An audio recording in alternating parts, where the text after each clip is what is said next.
अस्सलामुअलैकुम वरहमतुल्लाहि वबरकातुहू। आज बहुत दिन बाद आप तमाम के सामने वीडियो के ज़रिए आने का मौका मिला है। दरअसल इलेक्शन कैंपेनिंग, जलसे, ग्रुप मीटिंग्स, पैदल दौरे और फिर उसके बाद इलेक्शन का दिन, फिर एक दिन आराम, फिर काउंटिंग, उसके बाद कायदीन से मुलाकात। तो बहरहाल इस भाग दौड़ में आप लोगों के सामने आने में ताख़ीर हो गई है, लेकिन आया हूँ।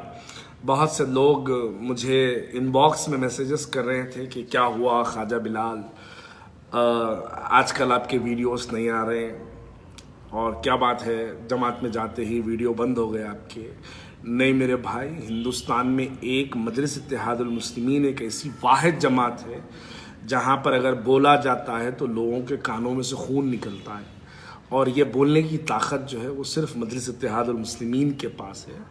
मैं ज़्यादा तजुर्बा रखता हूँ कि बोलने की ताकत किसके पास है, क्योंकि मेरे वीडियो देखने वाले हजरात शायद किसी एक जमात से जुड़े होंगे, लेकिन मैं इग़्तियार के साथ बैठ कर भी देखा हूँ। अब मैं बोलूँ तो शायद ऐसा होगा कि लोग बोलेंगे कि क्या बातें हैं ये, पीवी नरसिम्हा राव की बनावट पर तो उस पर जो है एहतराज़ किया जाता था। बहुत सी चीज़ें हैं, बहरहाल लफ्ज़ से लफ्ज़ बोलता जाऊंगा, आगे आगे वक्त आने पे बोलता जाऊंगा। लेकिन एक बात तो यकीनन है कि आज बोलने में कोई रुकावट नहीं होती है। मजलिस इत्तेहादुल मुस्लिमीन का बोल जो है, मजलिस इत्तेहादुल मुस्लिमीन के जो अल्फाज हैं, वो अल्फाज का मुकाबला हिंदुस्तान की कोई सियासी जमात नहीं कर सकती है। और अल्हम्दुलिल्लाह उसके लिए मैं अपने आप को खुशनसीब महसूस करता हूँ और अल्लाह का शुक्र अदा करता हूँ कि सबसे पहले अल्लाह ताला ने मुझे इस मौके से अता किया बैरिस्टर असदुद्दीन अवैसी साहब का और अकबरुद्दीन अवैसी साहब का। ये दो भाइयों का मैं तहे दिल से शुक्र अदा करता हूँ। यकीनन ये हमारे कायदीन हैं, लेकिन मैं इनको भाई मानता हूँ, अपने बड़े भाइयों के जैसा देखता हूँ। तो बहरहाल अल्हम्दुलिल्लाह इस हालात में आज है। और इलेक्शन के नताइज के बारे में मैं क्या बताऊँ। अब इलेक्शन के नताइज के बारे में अगर कुछ बोलूँ तो यकीनन मैं सिर्फ इतना ही बोलूँगा। आज सो कॉल सेकुलर पॉलिटिकल पार्टीज जो अपने आप को सेकुलर कहते हैं, तो वो सेकुलर पार्टीज आज भारतीय जनता पार्टी की बढ़ती हुई फिरका परस्ती को रोकने में नाकामयाब रही।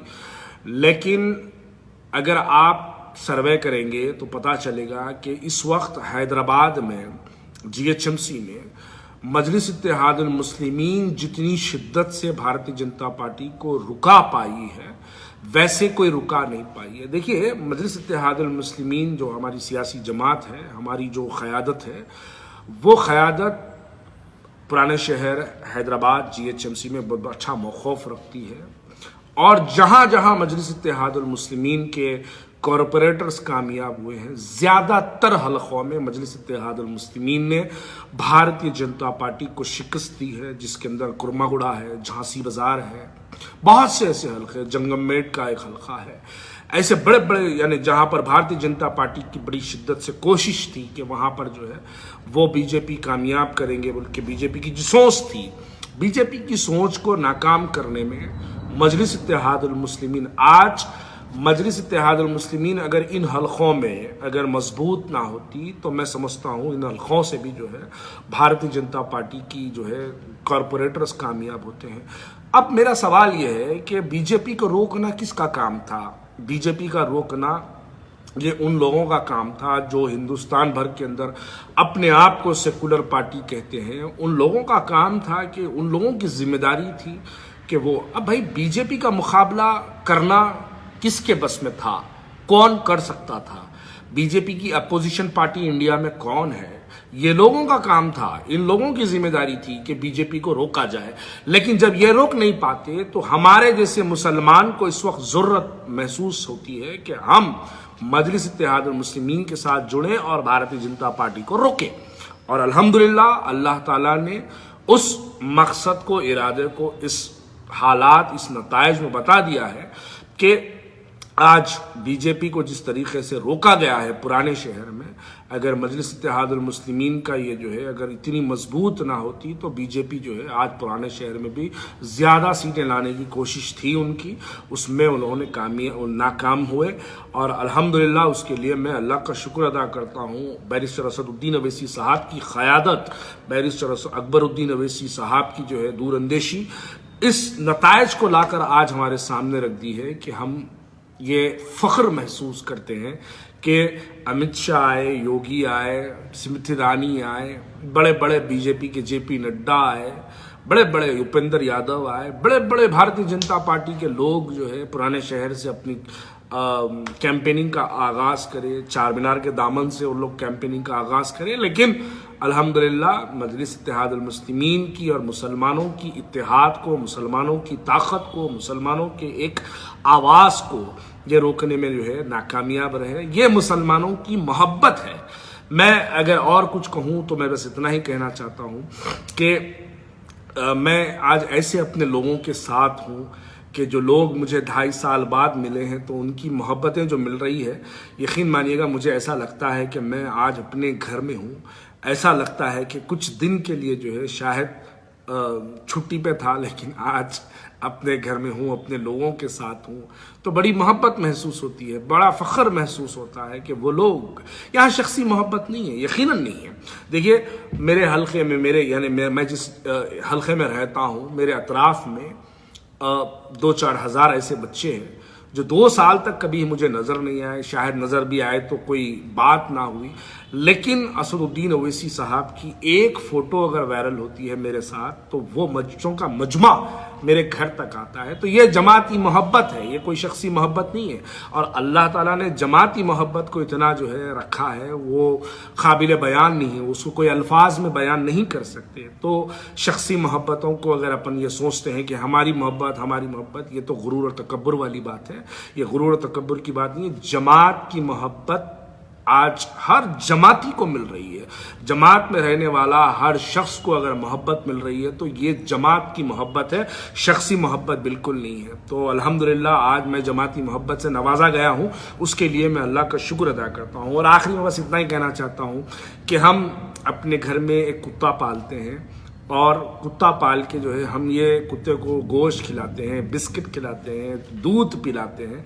हम ये सोच के दूध पिलाते हैं, ये सोच के उसका ख्याल रखते हैं कि कल मैं रात में सोता रहूँगा तो शायद मेरे घर में कोई चोर घुस जाए तो ये कुत्ता कम से कम कुछ ना करे तो ना करे, ये भौंक कर मुझे जगाएगा और मैं कुत्ते के भौंकने से जागूंगा कम से कम। इस जहन से हम कुत्ता पालते हैं। लेकिन आज जब बीजेपी वाले जो है पुराने शहर में घुसने की कोशिश करते हैं तो तमाम कुत्ते खामोश बैठते हैं। तो इसलिए तमाम मुसलमानों को एक होना यकीनन ज़रूरी है। जब तक मुसलमान एक इत्तेहाद का मुजाहरा नहीं करेगा तो मैं नहीं समझता कि हम अपनी आवाज़ को, देखिए 1 मिनट के लिए अगर सोचिए कि हम मुख्तलिफ सियासी जमातों में अगर हम बटे रहे और हम पर ये जो फ़िरक़ा परस्त जहन रखने वाले बीजेपी की जिस तरीके से कि उनकी आइडियोलॉजी, जिन उनका प्लान था पुराने शहर पे, कैसी कैसी बातें सुनने में मिली GHMC इलेक्शन में। सर्जिकल स्ट्राइक सुना, रोहिंग्या मुसलमान सुना, पाकिस्तानी मुसलमान सुना, अफ़गानी मुसलमान सुना, जिन्ना सुना, बहुत सी बातें पुराने शहर के मुसलमानों के दिलों को तकलीफ़ पहुँचाने वाली जो है करते रहे। लेकिन आखिर में नताइज मुसलमानों का इत्तेहाद का नताइज है, नताइज मुसलमानों की एक आवाज़ के नताइज है। अब जहाँ तक बात रही है कि मैं समझता हूँ कि GHMC में TRS की भी जिम्मेदारी बनती थी कि TRS जो है वो भी भारतीय जनता पार्टी को रोके। और इनके गुरूर, इनका तकब्बुर आज इस हद तक आके गिर गया है कि आज मजलिस इत्तेहादुल मुस्लिमीन वहाँ की वहाँ अपनी ताकत को, मौक़ूफ़ को अपना बरकरार रखती है। लेकिन जो लोग गुरूर और तकब्बुर में 100 सीटों का दावा पेश करते थे वो लोग आकर आज मजलिस इत्तेहादुल मुस्लिमीन के साथ ठहर गए। तो ये मैं समझता हूँ कि ये मेरी मोहब्बत, यानी जमात की मोहब्बत, अवाम की मोहब्बत, मेरी कौम की मोहब्बत, मेरे दिल की मोहब्बत, हर मुसलमान की मोहब्बत, जो इत्तेहाद की मोहब्बत है, जो एक मुसलमानों की ताकत की मोहब्बत है, उस मोहब्बत को आज अल्लाह ताला ने इतने प्यारे, नेशनल मीडिया बड़ी हैरत कर रहा है भाई। आप अगर सोशल मीडिया देखेंगे तो सोशल मीडिया एक ताज्जुब से देखता है कि पुराने शहर में मुसलमानों को कोई नुकसान नहीं पहुंचा सका। ये हमारे लिए बहुत फख्र की बात है। देखिए, ऐसे मुसलमान बिहार में भी है, परेशान है। ऐसे मुसलमान महाराष्ट्र में भी है लेकिन परेशान है। ऐसे मुसलमान यूपी में भी है लेकिन परेशान है।